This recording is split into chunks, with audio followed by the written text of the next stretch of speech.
I believe in the beautiful message from Buddha that thousands of candles can be lighted from a single candle, and the life of the candle will not be shortened. Happiness never decreases by being shared. Our next guest is the one who gave directions and enlightened many souls.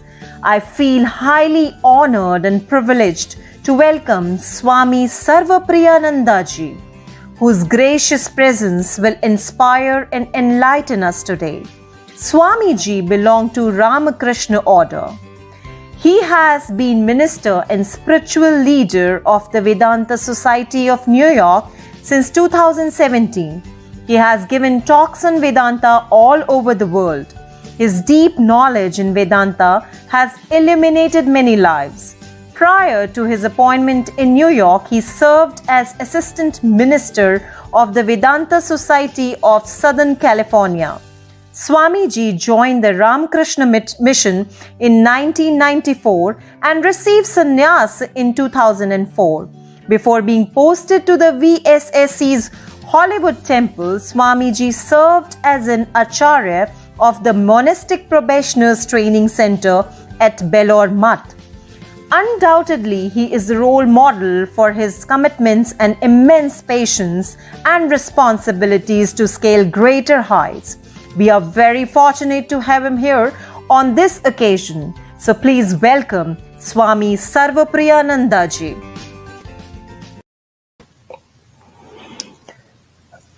Namaste. Let me start with a chant. Om Asato ma sadgamaya tamaso ma jyotirgamaya mrityurma amritam gamaya. Om Shanti Shanti Shanti. Om, lead us from the unreal to the real. Lead us from darkness unto light. Lead us from death to immortality. Om, peace, peace, peace. Sri Ramakrishna was fond of telling this little parable. It seems that there was this washerman, and a typical Indian washerman in the past, long before washing machines. You have to imagine this washerman, he takes these clothes to the riverbed and then spends all day in cleaning them. They usually use a rock to scrub the clothes. This washerman had a special rock. He had found it somewhere. It was actually a diamond, but he didn't know that. He thought it's a strange kind of rock, but he used it for scrubbing clothes. One day, he went to his friend, the vegetable seller, and said, I have this special rock. I don't know what it is, but it might be valuable. I can sell it to you for 10 rupees. And the vegetable seller actually offered him 10 rupees for that rock. But luckily, that man thought, let me ask my some other friend who knows a little more than this. And he went to that other friend who said, no, this seems valuable. And he said, I'll offer you 100 rupees. Finally, this washerman took this rock, which was actually a diamond, to a diamond merchant. And the diamond merchant recognized this, and he said, what a remarkable diamond. I have never seen such a magnificent diamond in my life. I'll give you, 1,000,000 rupees for this. And so the washerman became a rich person. All his wants were removed once he recognized the rock for what it was, a diamond. Similarly, in our lives, we have this diamond. We do not recognize what it is. We have it. We know where it is. We are using it all the time, but we are using it just like the washerman used it for scrubbing clothes. We are using this thing for our daily life. We are using it for talking, walking. We are using it for thinking, remembering, loving, hating, for desiring, fighting wars, being unhappy. All of that is made possible by this one thing which we all have all the time, that is consciousness. So that is the theme of this great conference which has been organized. I must congratulate the organizers for this. This conference about consciousness is basically about this rock which the washerman used for scrubbing clothes, but discovered it was a diamond and all his wants were removed. He was happy forever. Similarly, if we understand and appreciate consciousness for what it is, it can solve all our problems. At a deep existential level, we will be taken beyond sorrow. We will attain to deep fulfillment. In the time which we have, let us see how. Let us investigate this thing. Let us look at this rock carefully and try to see that it is actually a diamond. Recognize that it is a diamond. Let us look at consciousness and recognize it to be the utterly amazing entity, the reality that it is. First of all, let us all notice we are all conscious. Right now, when I am talking, I am conscious. And you're listening, you are conscious. When we see and hear and smell and taste and touch, we are conscious. What we see and hear and taste and touch, those things come and go. But consciousness is common to all of it. When we think, ideas come to us, we are conscious. When we feel, you feel happy, you feel maybe unhappy, you feel excited or bored, all of that, all of those widely different experiences of feelings, underneath it all, consciousness must be there. Without consciousness, feelings are not possible. Without consciousness, thoughts are not possible. Without consciousness, perceptions are not possible. Whether we are awake right now, we are conscious. And in dreams, that's also consciousness, because we are aware of what is going on in the dreams. And even in deep sleep, even the experience of the complete absence, which is deep sleep, that's also an experience. And that requires consciousness. In some sense, we must be conscious even when we are experiencing deep sleep. So consciousness is a constant. All our life is based on consciousness. And we are not talking about some esoteric theory, some speculation. We're talking about what is the most fundamental, the first fact of our lives, that we are conscious. We are conscious, and only then we are conscious of something else. Everything that we know in life, everything that we desire or hate in life, everything that we want or do not want in life, all of those are objects to consciousness. In fact, our lives, which is nothing but a series of experiences, and all of these experiences are possible because consciousness shines upon some object. The objects are many. Consciousness is one. The objects are continuously changing. Consciousness is steady. Consciousness does not come and go. The objects are not you. They are presented to you. You are consciousness. So this is the central idea of Vedanta, especially of Advaita Vedanta. An eminent philosopher, Professor Arindam Chakravarti, he put it humorously but profoundly. What is an object? An object is something that objects to consciousness. Now, this is a funny but very profound way of putting it. You see, everything that we experience, see, hear, smell, taste, touch, these are all objects of our consciousness. Now, these objects were not there, if there's only unlimited consciousness and nothing for you to be conscious of, that you are conscious also would not be evident. You would be conscious, but it would not be evident that there is consciousness. It's only when consciousness runs up against an object that you see something, hear something, taste or touch something. So in that sense, those objects are actually offering a kind of resistance to consciousness, and therefore they are illumined by consciousness. So consciousness plus object is equal to experience. And experience is our life. So whatever we experience, good and bad, that is our life. The one takeaway we take from this analysis is consciousness is constant. Consciousness is our real nature. What do I mean by that? If I think, what am I? Our first instinct is to say, I am this body. But notice, this body is an object because I'm aware of this body. Just as this book is an object, I'm aware of this book, I'm awareness, and the book is an object presented to my awareness. I can see it, I can touch it, I can read it, and so on. Similarly, this body is an object presented to me, the awareness, the consciousness. I'm using awareness, consciousness interchangeably. The body is something that I can see. I can touch it. I can even smell it. I can taste it, or I can even hear it. My tummy is rumbling in hunger. I can hear the body. So the body is an object to all my senses. All the senses reveal the body. I'm aware of the body. If I'm aware of the body, then body is an object. I am not the body. Well, we might say, well, yeah, I'm not exactly the body, but I am a mind in this body, embodied. I'm a person. But the person, the mind, with its thoughts and feelings, with its unique knowledge, its personal story of who or what we are, that mind, that personality, that's also an object. This is a startling discovery. We never think about it that way. I think I am the mind, my thoughts, my feelings. But the moment I'm aware of the thoughts, if I introspect, I'm aware of the thoughts, I'm aware of the feelings, I'm aware of my ideas, I'm aware of my own happiness and misery. If there is a feeling of sorrow, I'm aware I'm unhappy. If there's a feeling of delight, I'm aware that I'm happy.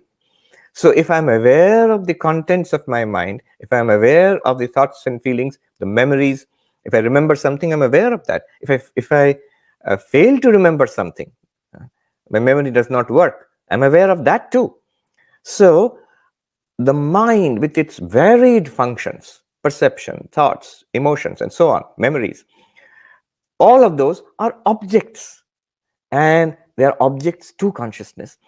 If they are objects to consciousness, they are not very different from the book or this piece of cloth. As I don't say I am the book, I see the book, but I am not the book. I see the cloth, I touch the cloth, but I am not the cloth. Similarly, thoughts, emotions, memories, they are objects, subtle objects. They are not like a book or a cloth, but they're still objects in the sense that they are presented to consciousness. Or in Professor Chakravarti's terminology, they object to consciousness. They offer a resistance to consciousness. They're illumined by consciousness. Even the thoughts and feelings and emotions, which I consider such vital parts of my identity, they are not me. They are not part of my identity. I am awareness, aware of thoughts and feelings.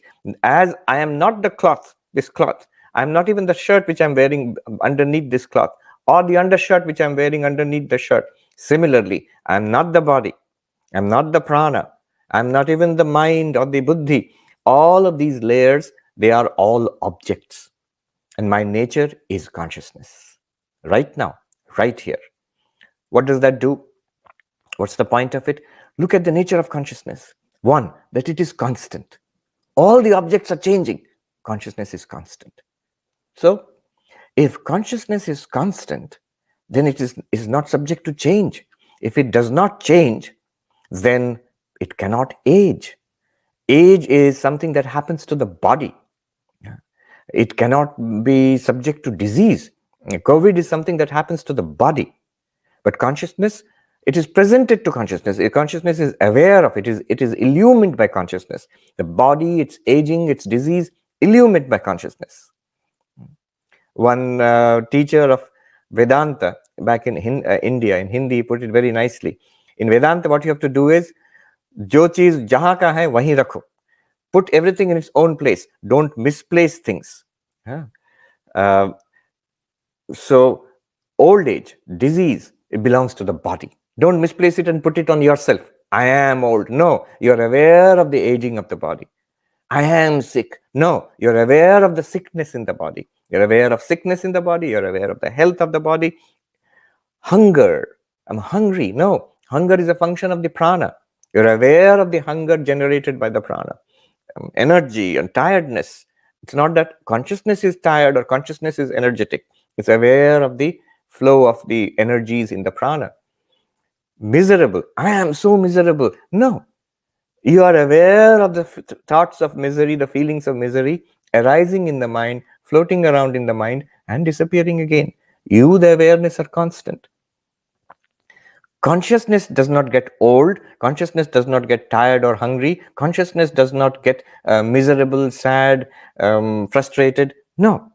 It illumines all these things, which appears, plays around, and disappears. As consciousness, you are free of old age. You're free of disease. You're free of death. Consciousness is immortal. Death is something that happens to the body. Even to experience death, one must be conscious. Without consciousness, how can even death be an experience?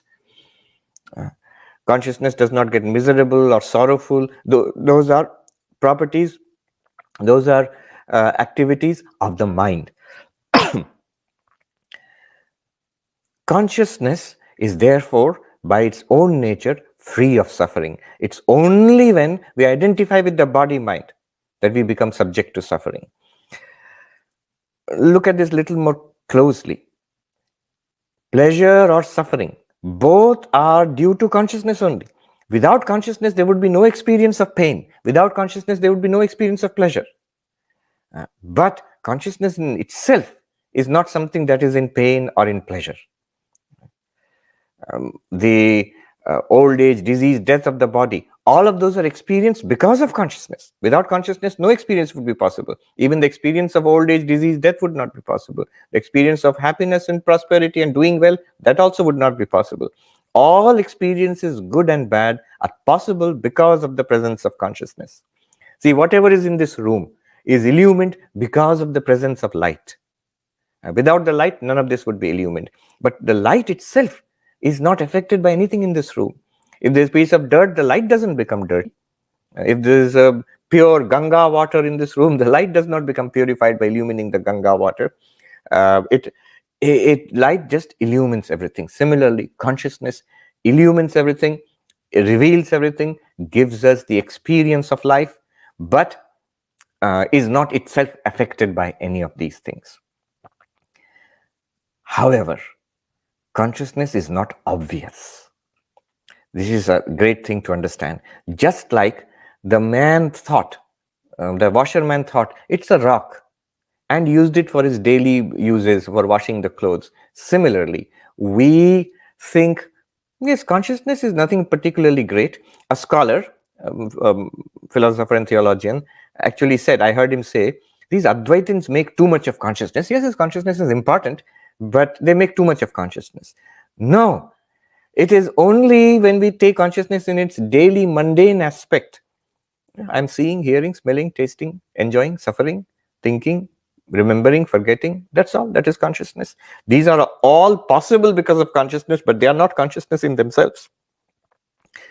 It is just like the washerman unable to appreciate the value of the rock. He thinks it's a rock. It's a peculiar rock, but it's just a rock. He doesn't know it's a diamond, that it can solve all the problems of his life. So consciousness is not unknown to us.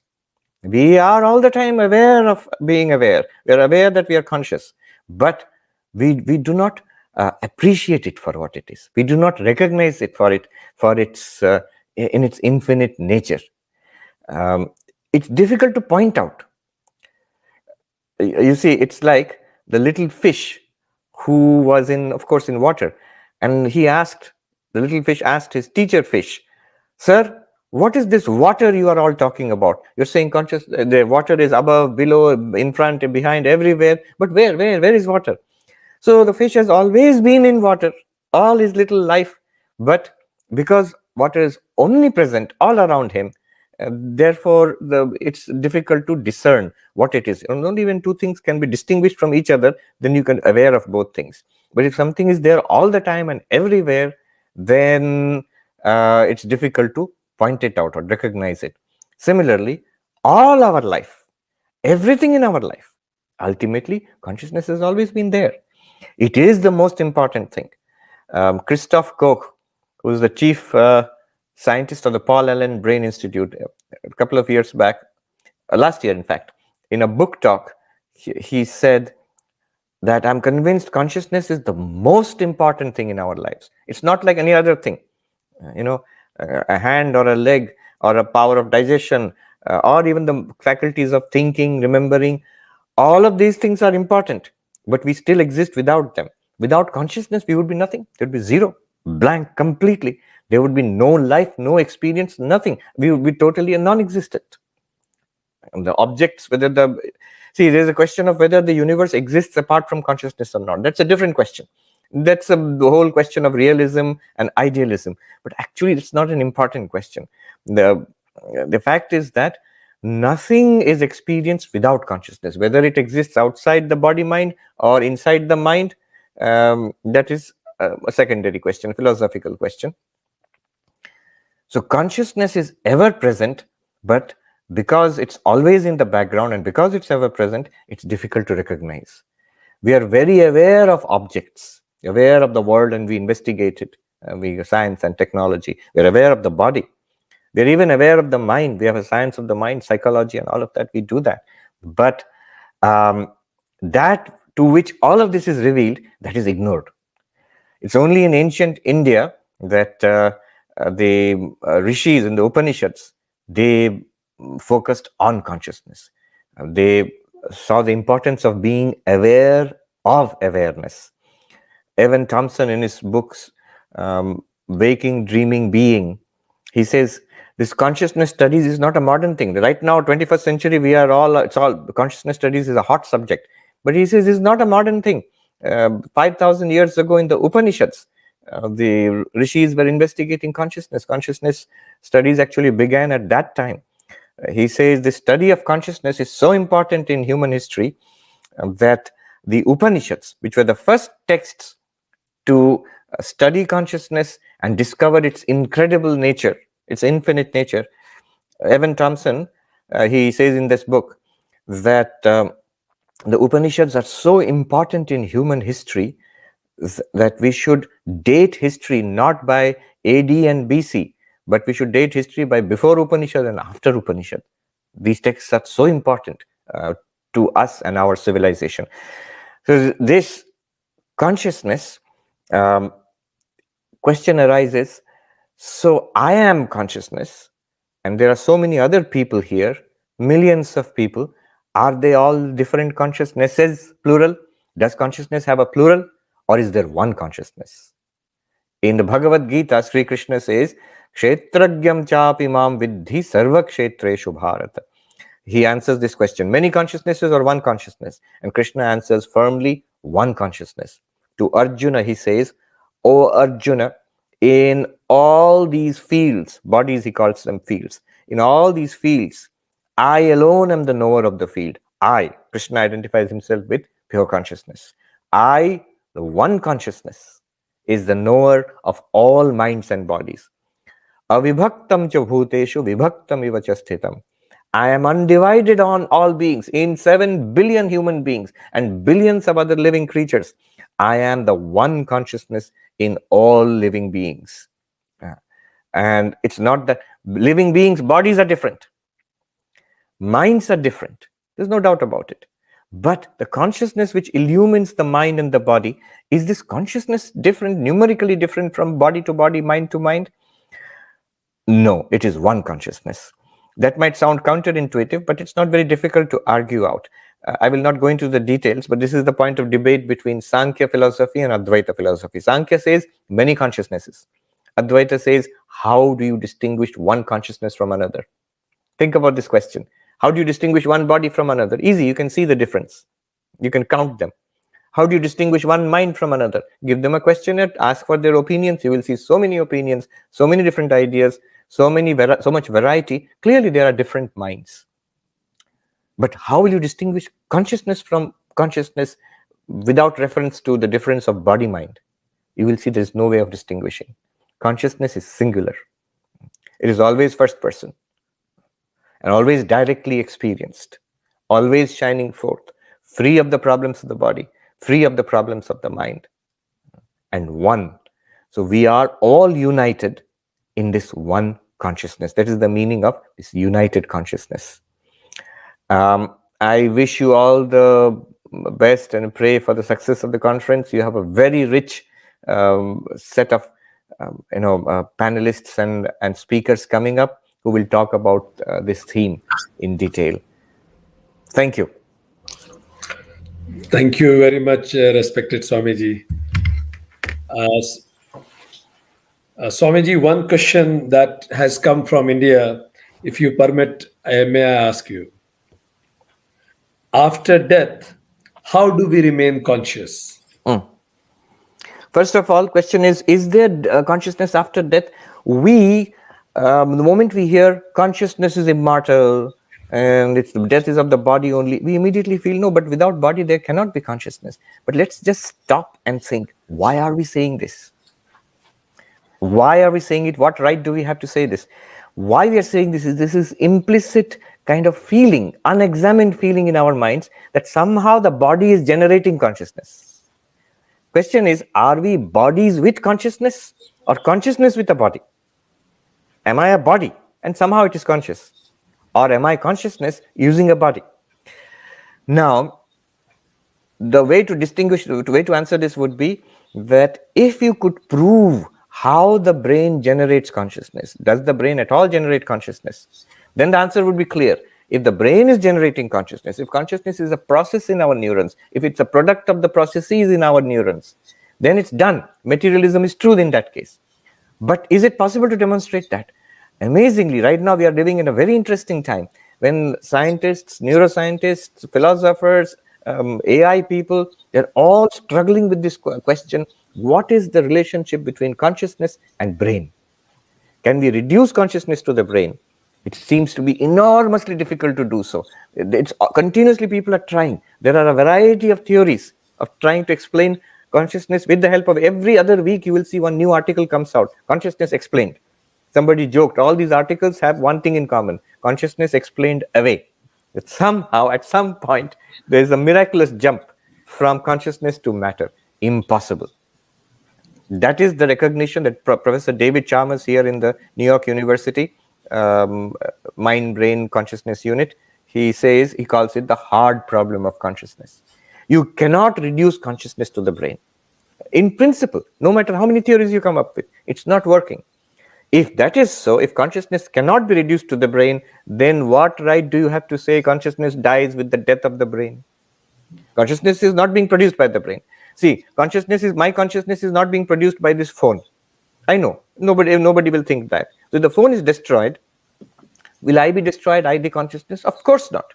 If an object is destroyed, will the consciousness be destroyed? If an object is destroyed here, will the light which is illumining the object be destroyed? No.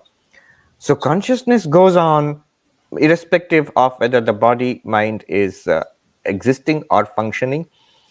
Will we have this empirical consciousness ability to see, hear, smell, taste, touch without the body? That is a different question. Consciousness requires a vehicle for that. And these vehicles are actually produced by consciousness. Vedanta is interesting. It does not say consciousness is produced by the body.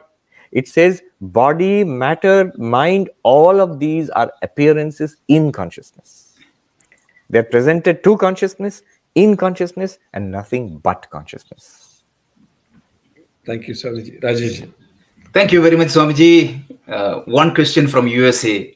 The question is, once a person established in his true identity, is he going to be completely indifferent to the empirical world, like the smile of a child or the issues of the world? Absolutely not. And you don't have to take my word for it. If you see people whom you would consider to be enlightened, you take Ramana Maharshi or Sri Ramakrishna or Vivekananda, no, they lived a much better life than the rest of us. It's just like once you appreciate the nature of consciousness, just like that washerman who understood the rock was a diamond, and the diamond was so valuable that it solved all his problems. All his poverty was removed.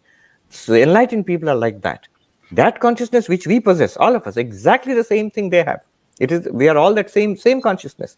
But that means in their mind, they have recognized what it is, and therefore their lives are much fuller. They are completely free of fear, first of all. They are full of love. Why full of love? Because consciousness is one. They are one. They feel that oneness with everybody, and you will feel the oneness if you go close to such people. From that love stems all service, doing good to others, compassion for others. So their lives, as long as the limited body exists, we call them Jivan Mukta, liberated while living. They are the most wonderful of human beings. They are not indifferent to us. They are, in fact, they are more alive than us. The Buddha said, I am the awakened, which means we are all half asleep or sleepwalking or dreaming.